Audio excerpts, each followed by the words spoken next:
Assalamualaikum warahmatullahi wabarakatuh. Alhamdulillahirabbil alamin wa bihi nasta'in ala umurid dunya waddin. Wassalatu wassalamu ala asyrafil anbiya'i wal mursalin sayyidina wa maulana Muhammadin wa ala alihi wa ashabihi ajma'in, amma ba'du. Halo teman-teman semuanya, perkenalkan saya Rizky Ahmad Haikal dengan NIM 190702542 kelas 6B Manajemen Risiko. Dengan membuat video ini, saya ingin memenuhi tugas akhir mata kuliah Manajemen Risiko, yaitu yang bertema dengan risiko likuiditas.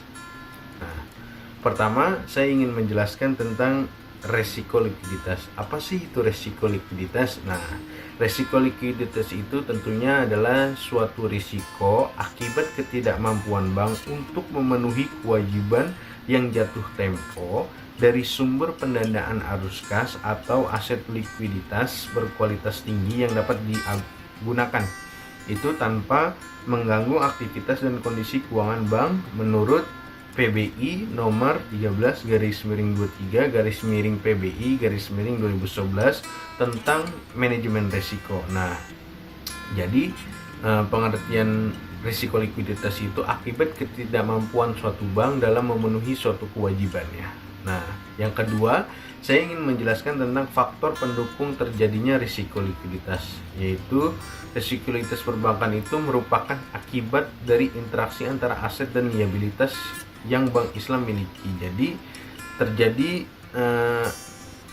permasalahan Islam yang dapat terjadi jika yang pertama, pada saat terjadi penarikan dana simpanan berjumlah besar, Bank Islam itu tidak memiliki cukup dana dan sumber pendanaan cepat yang dapat digunakan untuk memenuhi kebutuhan likuiditas tersebut. Nah, yang kedua itu ketika Bank Islam telah memiliki komitmen pembiayaan dalam jumlah besar yang belum terrealisasi dan debitur dan pada saat terrealisasi Bank Islam tidak memiliki dana yang cukup. Nah, yang ketiga itu terjadi penarikan simpanan yang cukup besar dan Bank Islam tidak memiliki aset segera dicairkan untuk memenuhi kebutuhan likuiditas nasabah.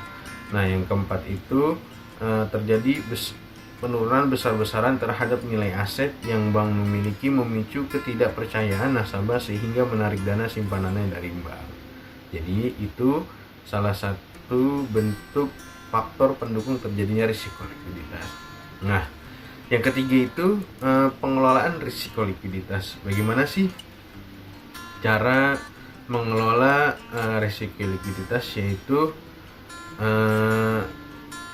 idealnya itu sebuah bank yang dikelola dengan baik harus memiliki mekanisme yang jelas untuk identifikasi, pengukuran, pemantauan, dan mitigasi likuiditas. Jadi sebuah sistem yang mapan membantu bank dalam mengidentifikasi secara tepat waktu sumber risiko likuiditas untuk menghindari kerugian. Nah, selanjutnya yaitu manajemen risiko likuiditas.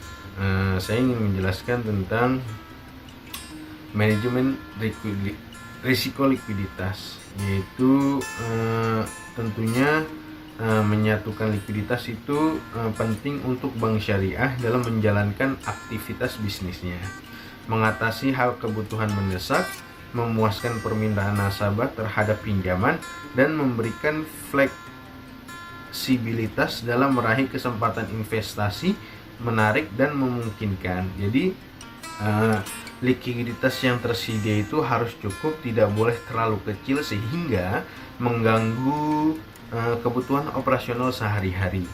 Tetap juga